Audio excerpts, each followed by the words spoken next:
Stugotz here. Whether you're into podcasts about ghastly crimes or hip-hop rhymes, there's always something new to discover on Spotify. With a mix of originals and many of the world's most popular shows, listening to podcasts on Spotify is easy. Just open the app, tap Browse, and dive into their growing library. Subscribe to your favorites, including our entire archive, so you'll never miss a show. You can also download podcasts for those moments when you're up in the air or going underground. Podcasts on Spotify are streaming right now. Go check them out today.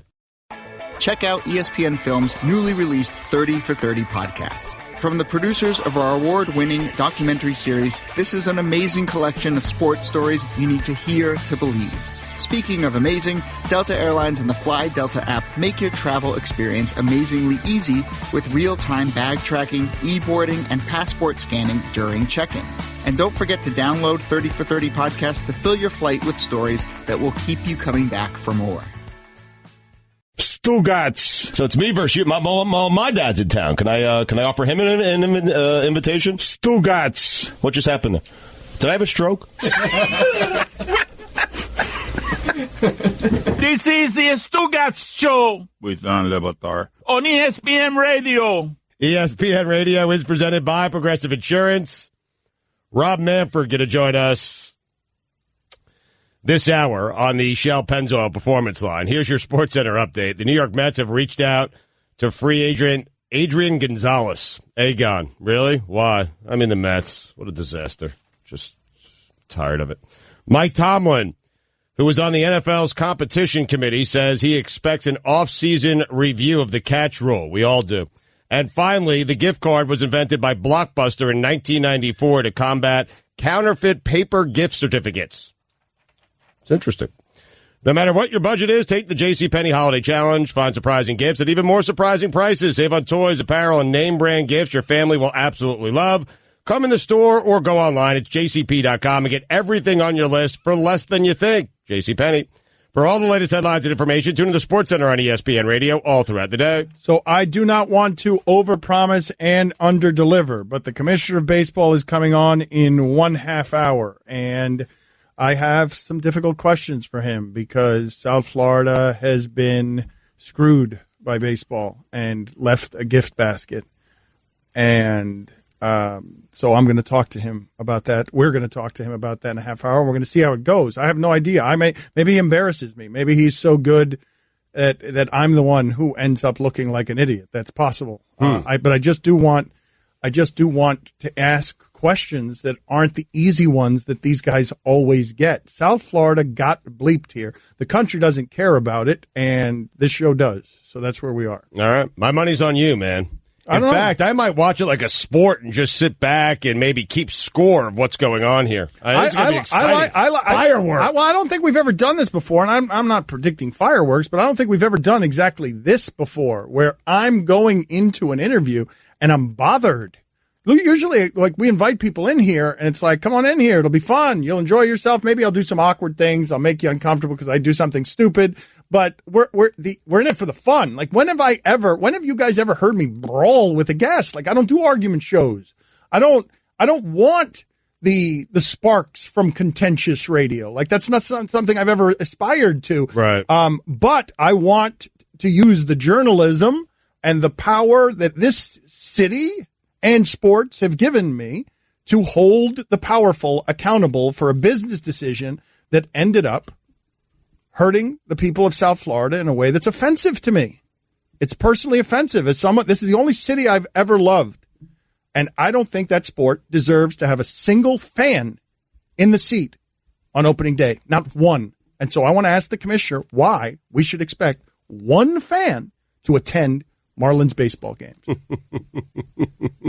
That's where we are. Like, that's what he's going to say. It's baseball. That's what he's going to say. Well, it's baseball. I mean, you go, you take your family, you have memories. It's baseball. That's what, you know. Okay, we can have memories. Because there's no reason. Right now, there is zero reason to spend any money or spend a 5-hour day schlepping your kids back and forth to Marlins Park to see a baseball game. There is zero reason. Zero. I can't think of one. So we're going to talk to him about this, and we'll see who he blames. It'll be in a half hour. But we don't like to break promises around here. So, and I told you early that we would talk about this, and we finally got into it. It took us a minute. But Mike's been having weird text exchanges with his father. Oh, yeah. And Before you get into that, though, Billy was at this Marlins season ticket holder event, right? And he took down copious notes on this contentious and awkward exchange between Marlins man and Derek Jeter, and then we can circle back to me. Okay, we'll get back to that. As we will. We'll get back to it eventually, as we do with everything. Mm-hmm. Well, Marlins man, you could assume was going to be a train wreck, and it's long lines, and you could see, you can count down to when this was going to go off the rails. Well, hold on a second, though, because Stugotz has Jeff Passan evidently just smoked Marlins man. Evidently, no one's taking a bigger beating on the internet today than anywhere than Marlins man, who showed up at this Jeter press conference, and Jeff Passan of Yahoo just took him out. Marlins man is the number 1 overall seed in the tired act bracket. It takes a lot to make Derek Jeter a sympathetic character these days, a guy whose claim to fame is wearing an ugly jersey at sporting events, dropping a "Do you know who I am?" on Jeter certainly qualifies. I am so proud of Marlins man. I don't care what Passan says. That's how you do it if you're Marlins, man. You ask Derek Jeter, do you know who I am? Did Jeter know who he was? That's exactly how it started. He got to the microphone. He goes, "First of all, do you know who I am?" And Derek Jeter looked at him kind of confused, and he's like, and obviously he's wearing his Marlins man costume. He's like, I've heard of you. He's like, okay, well, you're going to get to know me, basically is how this started going. And then he went on just all over the place for about 5-6 minutes. If I may tell the audience, Marlins man is that guy who wears the Marlins jersey orange. He's got a lot of money, and he just sits in the back of sporting events, major sporting events with the best seats that you'll see. And his claim to fame is that he wears this jersey and he has money. Yes, and he claims to have had in the past 20 season tickets, but he says now he only has 10 season tickets. He has season tickets to the Yankees and to the Mets, and now he said he hasn't renewed yet, to which some people started applauding at the idea that he may not be around anymore. I think Marlins man is a plant by Derek Jeter, marketing maven, to make himself look better because this guy is so clearly a loon. Oh, people were not happy with him. There were people kind of telling him to sit down. And then he was making these ridiculous claims that all those things about season tickets, how he spent over $500,000 on season tickets alone. Then he was complaining about how he's not been allowed to throw a first pitch ever. And then he was complaining about how previous regimes he's tried to get them to have a Marlins Man Monday where you get discount tickets for wearing orange. He started talking about paying teachers more and firefighters, something about kids in a Marlins Man movement. He invited Derek Jeter to ride in his Marlins mobile down Ocean Drive for good PR, and Derek Jeter said, "I'm not doing that. There's no chance of that." All right. Put this on the poll. If Dan paid $1 million for Derek Jeter's first honest public thoughts, for all the thoughts that were going on in his head, the 15 minutes that Marlins man was talking, could I sell it? Put this on the poll. Could I sell it to the audience $1 at a time and make my money back? His most honest thoughts, right, on what he was thinking as Marlins man said, "Do you know who I am?" and I should throw out a first pitch, and he's castigating Derek Jeter. So you're playing back Marlins man, and Derek Jeter is walking you through what he was thinking at all points. Oh no, you're just inside his head, and you can hear the thoughts. You can hear all the honest thoughts. When he finally finished talking, Derek Jeter looked dazed because he didn't stop talking for 5 or 6 minutes, and he's like, "Wow, that was a lot. You can throw out a first pitch if you want." Really?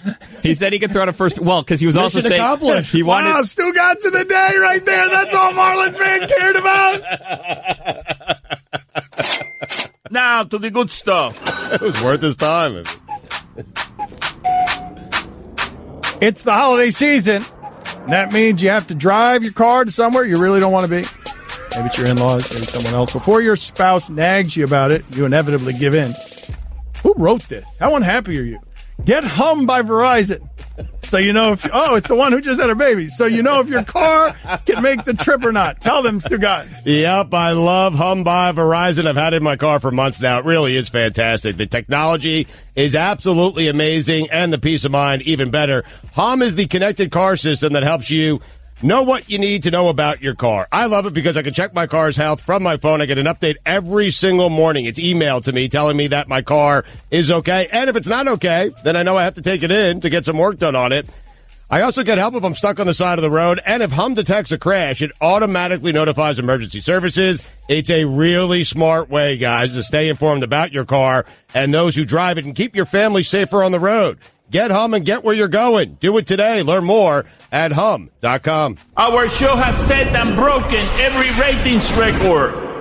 Stugotz. I am tiptoeing. I'm walking delicately. I can't say that word. Out on that limb. That's a word I struggle with. The L's, the I's, the C's, the A's. I struggle with those words. Stugotz. I think it's okay to root against your team. The B's, the C's, the B's, W's, the D's, the H's, the Y's, the Z's. Can you say that word for me? The H, the L, the M, the N. Say that word. Delicately. That word. So, I think it's okay to root against your team when you want a coaching change. The Enyas. The Enyas. This is the Stugotz Show with Dan and Batard on ESPN Radio. If you missed any of the show, you can listen to all 3 hours of the Dan le Batard Show on demand in the ESPN app, plus our Miami Only Hour that airs before the show. And now you can subscribe to our Best of podcast. It's all available in the Listen tab of the ESPN app. A reminder that Major League Baseball Commissioner Rob Manfred will join the show in about 10 minutes on the Shell Pennzoil Performance Line.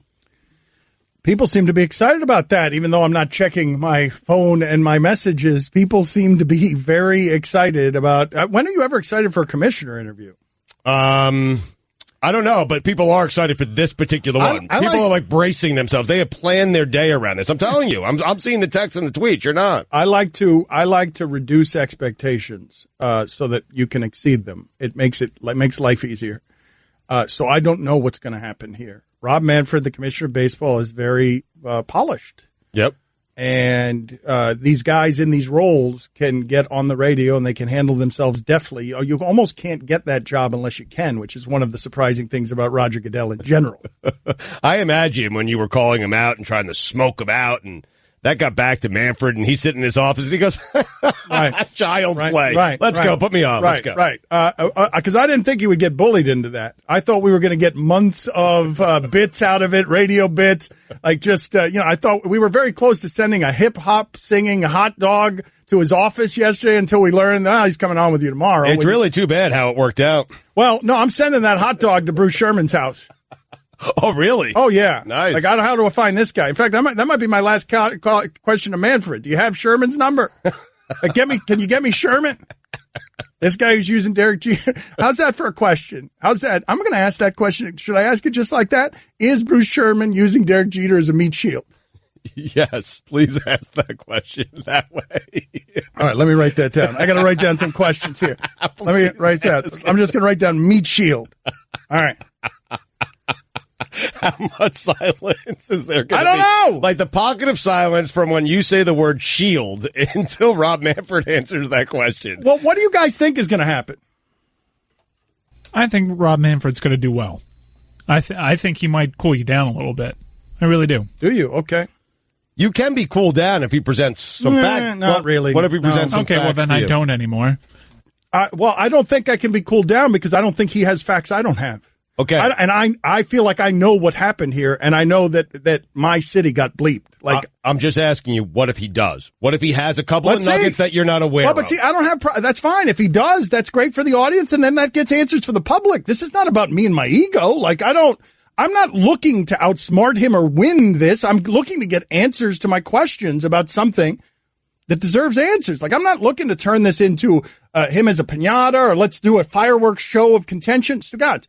When we started all this stuff, like I've said to everybody involved with any projects that we're creating, I don't want to do arguments. Right. I don't want to do argument television. I don't want to do argument radio. First Take has got that wrapped up. I'm not interested in doing that.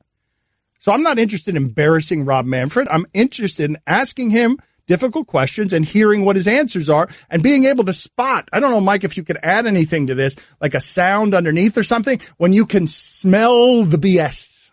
Like be able, maybe, is there anything I can do when I smell the BS? Those aren't the sounds. Those aren't the sounds? No. What? No. All right. Can we get me a sound in here that when you smell the BS? I mean, do you really want us to do that? Let's give him an opportunity here, and then can we decipher as it's going on, as you push it? I don't think we need a funny sound. I'm headed into this thinking it's going to be a heavyweight bout. I think my whole attitude thinking that Rob Manfred's going to turn it around a little bit on you is he's not like most of the commissioners I've known since I've been alive. He seems like a generally affable dude, and he seems like he knows that his sport has problems where most commissioners seem resistant to change and might bully someone in this sort of situation. This would be different if it were David Stern. This would be different, I think, even if it were Bud Selig. Manfred seems like he kind of gets it. Okay, we'll find out together, because I sure as hell don't know where this is going to end up. I don't feel like it's always good to go outside your comfort zone. I don't feel comfortable with this because I'm not interested in attacking anybody. I'm just mad about something that deserves, righteous sports anger. So don't attack. Just have a reasonable conversation, ask your questions, and let him answer the way he's going to answer. I do like the idea of a sounder when we smell the BS. I do like that idea. When we spot it. I don't know what the sounder is, but try the cat sound. Well, no, Michael, the cat sound? Yeah. That works. No, it doesn't work. It's just a sound. What do you mean that works? We don't want anybody to think that's something else. Yeah. Yes, that's right. We don't want that. I didn't even think of that. But you can find a sound to subtly put underneath something that he says that smells fishy, no? Like just... I'm searching sniff. I don't have anything. Should I make I'm also a sniffling searching sound? Fish. I don't have anything. How about a fart sound? Yeah, you're always subtle. Hey, Guillermo, did you find Guillermo? No, I mean, I'm same family. Perfect. Yeah. Guillermo, can you please tell me?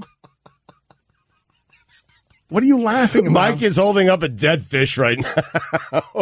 You can hold this up as sort of like your challenge flag. How about the radio audience, though? Yeah, I'm working on that. Okay, so you're holding a dead fish up to your shoulder. That's not a BS. You want me to put it there in front of you? We'll figure it out, and we'll figure it out. If you want to auction on an item, you lift up a paddle. You can lift up the dead fish anytime you think there's something fishy going on. Oh, fishy. You get it now? Yeah. It's terrible.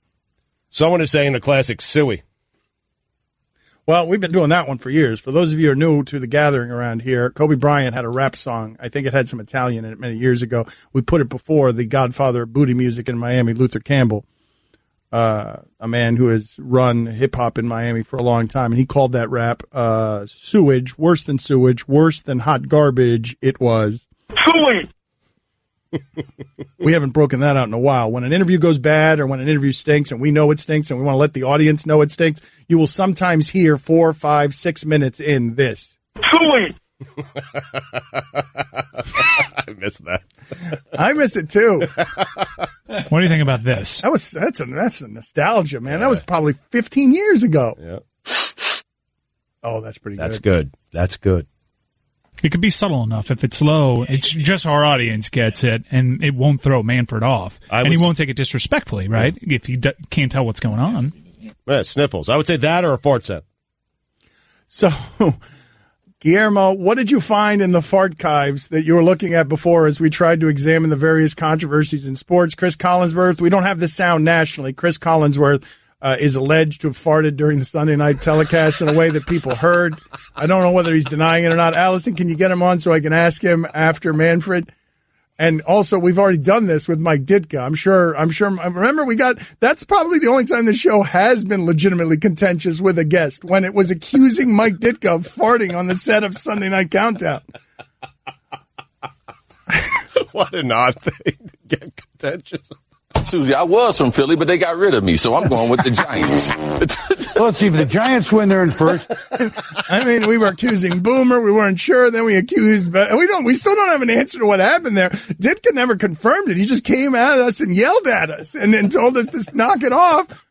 And announced in a way that surprised no one, and is also probably true, that if he had done it, he'd be telling everybody. Been mine, I would have claimed him. Plus, you would have smelled it. Rob Manfred next. If sex were a show, that would be us. Stugotz. I just don't want to think when I think about sports. I just want to enjoy them. I want to watch them for what they am. Pure entertainment. That's it. That's all it is to me. You just said for what they am? I think I did. Sure, we'll hear that in the Sueys next year. Stugotz. It's time once again to hear another success story. Jesus, we have two. Did I just say success?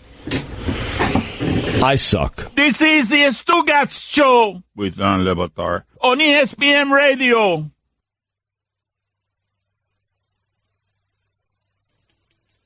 ESPN Radio is presented by Progressive Insurance. Rob Manfred, the commissioner of Major League Baseball, going to join us in just a second here on the Shell Pennzoil Performance Line. We appreciate his time today. Here's your SportsCenter update. The Tampa Bay Rays have traded Evan Longoria to the San Francisco Giants for Denard Span and prospects. Longo. Mike Tomlin, who's on the NFL's competition committee, says that he expects an off-season review of the catch rule. And finally, John Legend and friend of the show, Alice Cooper, have joined the cast of NBC's upcoming live musical adaptation of Andrew Lloyd Webber's Jesus Christ Superstar. For all the latest headlines and information, tune into the SportsCenter on ESPN Radio all throughout the day. Okay, so Rob Manfred is the commissioner of baseball, and I do appreciate that you took the time to do this for us because South Florida is really mad. Baseball has been really bad to South Florida for many years, and I don't believe that baseball deserves a single customer in South Florida. So that's where we start, and it's not much of a welcome, but it's a nice way of saying thank you for the time. Well, today. thank you for the time, but I want to get to the question. Yeah. So thank you, Rob, for joining us, but were you aware Well, can I stop? Let me just stop you. I mean, I understand the concerns that have been expressed in South Florida. The one thing that I think you leave out in your description is there have been 2 World Series champions in South Florida. Whether people like everything that happened in between, after, or not, there's a lot of markets who would make that trade in terms of having those 2 World Series champions. Rob, were you aware of Jeter's plan to trade players and slash payroll? It's interesting. Yes or no, please? Yes or no, please? I'm happy to do yes or no's. You can elaborate afterward. I just want to know if you were aware of that plan. Like, did you approve a plan that had slash payroll again for South Florida? We do not approve operating decisions by any ownership, new owners, current owners, or not. And as a result, the answer to that question is no. I'm not going to be deposed like this is some adversary thing. You want to ask me questions, I'll answer them the way that I want to answer them. Okay, but if that's not good enough, we can move on. No, that's fine. I'll do it that way. But you can't come. You're coming on here and saying that you weren't aware of Jeter's plan to trade players and slash payroll. Like, we're starting with a lie, Rob. Like, that's where we're starting. Like, you can't tell me you're not aware of that. And have you call me a liar? I explained to you that we do not get involved in operating level decisions in the ownership process, the ownership approval process. Clubs make those local decisions. Rob, were you aware of his plan, though? Were you aware of it? No. We did not have player-specific plans from the Miami Marlins or any other team we approve in the ownership process. Those are decisions that the individual owners make, and they do not have to be cleared with us or approved by us. Did every plan that end up on your desk from all the owners all have payroll slashing in them? Yes or no? Not individual players, payroll slashing to take care of the debt. Yes or no? The first payroll plan from the new ownership arrived here 2 days ago. Rob Manfred with us on ESPN Radio. Rob, is it normal when new owners are buying a team, Major League Baseball, is it normal for them to say, hey, here's the vision, here's what we're going to do, we're going to trade Stanton, we're going to slash payroll? Isn't that a normal practice? Like, correct us if we're wrong. Is that a normal practice? It sounds like this was a surprise to you, Rob, and it just seems that stretches credibility. Like, a surprise that Jeter was going to do this? Like, you know what the money is. You know how much Jeter has. You know the amount of money involved. Like, you know the dollar amounts. This is happening without that part doesn't make sense. What about that doesn't make sense? We don't approve, dictate, or necessarily ask clubs what they're going to do with respect to their individual operations. Those are local decisions that really are not part of the approval process. Are you aware that Jeter has an employment contract that pays him where he doesn't have to make cash calls, that he is going to be paid for profit? So again, you guys are going to end up in one of these situations where if he fails as a business, he can just keep cutting payroll. Are you aware that Jeter has that in his contract? I'm aware that Derek has an employment contract. Every individual provision in that contract, I couldn't tell you whether you're accurate or not right now. Oh. I did see the contract at the time of the approval, but I just can't recall the provision you're talking about. Why would you approve? Why would you know? Did you know that a dismantling was coming? Yes or no? No. Okay. We approved. Look, this is really simple. We approved a very well-funded group that made numerous presentations to us about their commitment to provide winning baseball in South Florida over the long haul. Okay? That's generally what we look for in the approval process. We don't get into, are you going to trade player X or player Y at a particular point in time, nor do we ask them to make a commitment as to what they're going to do with payroll before they've even got in and made an evaluation of their talent level, their ability to win with the people that they have there. That's just not how the ownership process works. Well, explain to us how it does work. Because you're the commissioner of baseball. One of your jobs is to get ownership consolidarity on whether they're going to approve somebody into your club. They approved Derek Jeter. You know how to get that solidarity. It's part of your job. So explain to me how it happened without you knowing it. Okay, let's try to actually get the facts correct, okay? They approved a group headed by Bruce Sherman. Okay, number one. Number two, just like in every other ownership transfer, we examined the financial wherewithal of the group.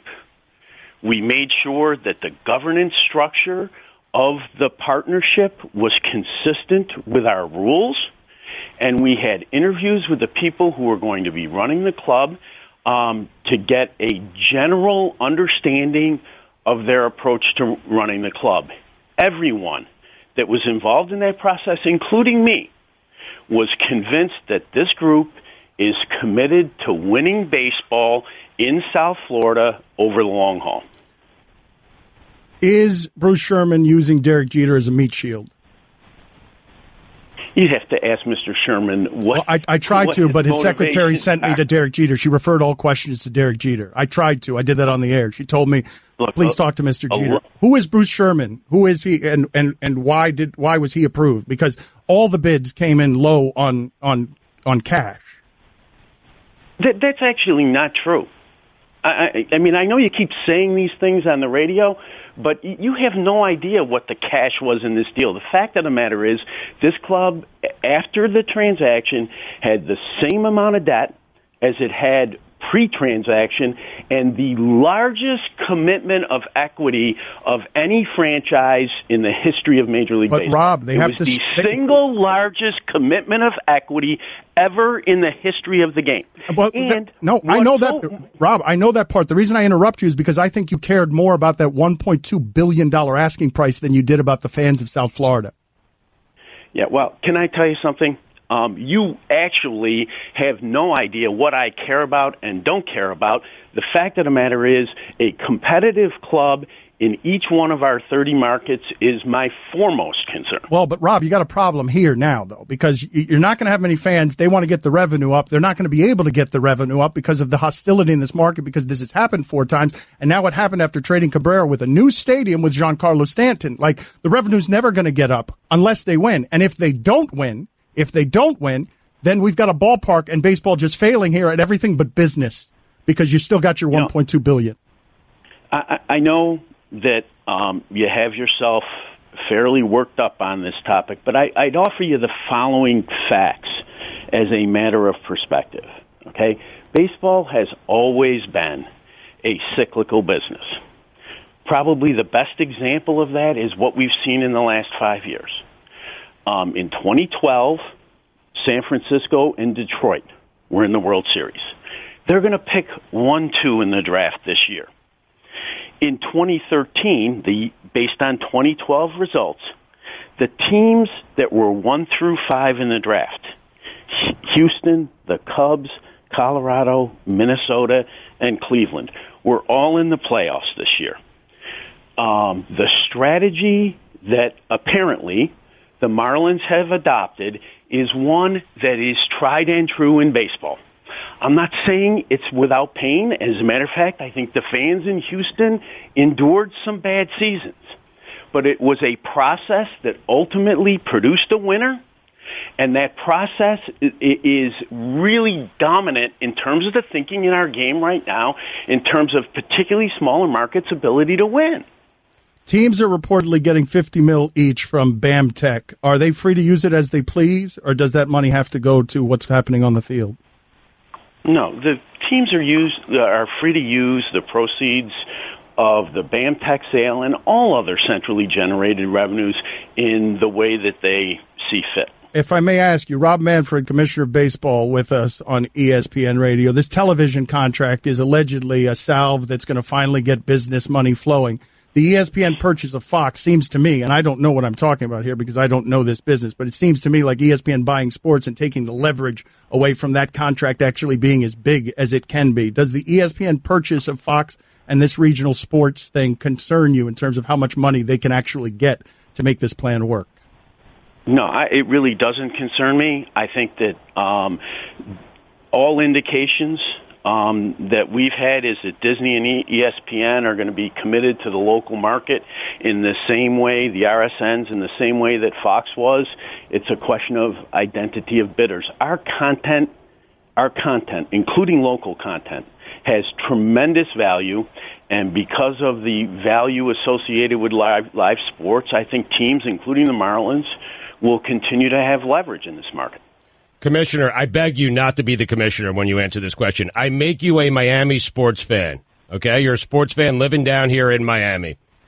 Are you spending a few $100s and 5 hours of your time going to a Marlins game? What reasons do fans have to go to a Marlins game? Commissioner, I promise you wouldn't do it.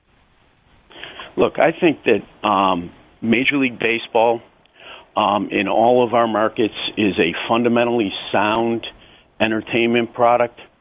I think your assumption as to exactly how the Marlins are going to perform on the field may not turn out to be accurate. I don't know whether it will or it won't, but I hope that the fans in South Florida, like fans around the league, will generally embrace the fact that the new ownership group in Miami has a long-term commitment to winning baseball in Miami, and that they will support the teams in the lean why would you years believe that? as well as the good years. I don't mean to insult you, Rob, but like I live here in South Florida. Like you can't know what it's like down here if you think that, or you're not looking at the attendance numbers. Baseball has betrayed South Florida now on this 4 times, the latest after getting a shiny new stadium. Like, I'm not sure. Was there anyone in that room telling you about the dangers of slashing payroll in South Florida? Look, the new ownership group has been in place for a few short months. I've said this before. I doubt that you're going to agree with me, but it's why they make chocolate and vanilla. I think that this group deserves a fair opportunity to demonstrate that they have a long-term commitment to winning. Okay, but how can we give them that opportunity when their first order of business is to trade the MVP at below market value, taking money on it, like giving money away? Like that does that seem to you like something that South Florida can handle? Because do you have a worse baseball fan base than South Florida? Do you have one worse than that? I think that the fans in South Florida are enthusiastic about Major League Baseball. I think you saw that during the World Baseball Classic. I think there's a market there that will support a team if the market believes, as I do, that this ownership group has a long-term commitment to winning. So, Rob, I know you're saying you didn't know their plan, their day-to-day plan, when they decided to purchase the team. But once you realized that Derek and the ownership group, they were dismantling this team and trading away the reigning MVP, what was your reaction? Were you upset by it? Look, my reaction to it is the one that I have stated publicly previously.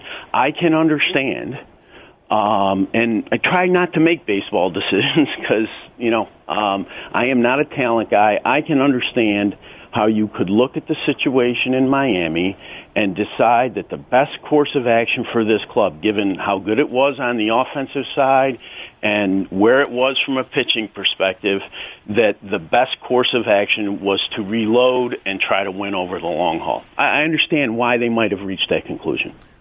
Were Laurie and Sampson the most hated people in the sport? I'm not going to answer that question. Were you happy to see them leave? I'm not going to answer that question either. Why is Mike Hill still in charge? Is that anything to do with baseball? Mike Hill is still the general manager of the team. They cleaned everyone else out. Mike Hill is still in charge. Do you have anything to do with that? Major League Baseball has no control over the employment decisions that the Miami Marlins or any other club makes. Okay. Rob, thank you for the time. We appreciate it. We're out of time. Thank you for being on with us. I know that wasn't enjoyable for you. It wasn't enjoyable for me either, by the way. I'm not looking to use you to just celebrate myself. You've got a very angry South Florida fan base down here, and I get the impression that you just don't know how angry it is. Your impression, like a number of them, are incorrect. I actually spend a substantial amount of time in South Florida. I own a home in South Florida. I am fully aware of the reaction that the fan base has had. I am also aware of the fact that baseball is committed to making Major League Baseball a success in Florida, the entire state, south and north.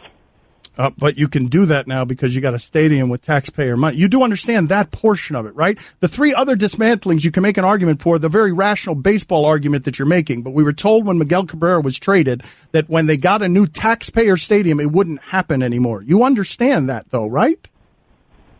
Look, I think that is a broader statement of the commitment that was made in the stadium process.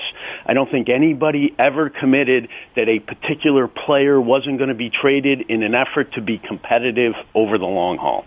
And look, our difference on this is pretty fundamental. You don't want to give this new ownership group a fair opportunity to demonstrate that, A, they have a plan and that plan is directed at winning. I believe that they have a plan. I believe that they are committed to winning. And, it's going to take some time to see who's right about it. All right. Yeah, I don't. I believe they're committed to making money, and I believe you've made it very easy for them to make money whether they have fans or not. And I don't know that that's refutable. Let me be really clear about that. If you believe it's easy to make money in South Florida with Major League Baseball, you are really dramatically ill-informed. I know, but I don't understand. The stadium was supposed to. Yeah, Jeffrey Lurie just made $1.2 million, and he bought in for $10 million. He made over $1 billion, Commissioner. All right, we got to go. I'm sorry, Commissioner. We're 10 minutes past time. Thank you I appreciate you being respectful. Thank you, sir. All right, bye. This is the Dan Batard Show on ESPN Radio. This is the Stugotz Show with Dan Batard on ESPN Radio. We went long with the Commissioner of Baseball, so we have not time for anything here, but I just want you to revisit the idea that the Commissioner of Baseball just told you that he sold a baseball team in a terrible market for $1.2 billion to a shortstop and didn't ask him what he was going to do. Like that's worse than what I thought happened. Right. If he's telling the truth is awful. 100 days. Derek, you've never run a baseball team before. These people in Miami are hurt. We've heard them 3 times already. What are you going to do? First 100 days, lay it out to me. He didn't ask for it. He'll never come on the show again. My guess is that me and now ESPN probably have a fight with their partner and the Commissioner of Baseball. So we should just end it on this note when I told Rob Manfred how happy we were or appreciative we were that he made the time for us. All right, bye. That bye is the most revealing thing he said in the entire interview. All right, bye. We will talk to you mañana. This was the Dan Batard Show on ESPN Radio.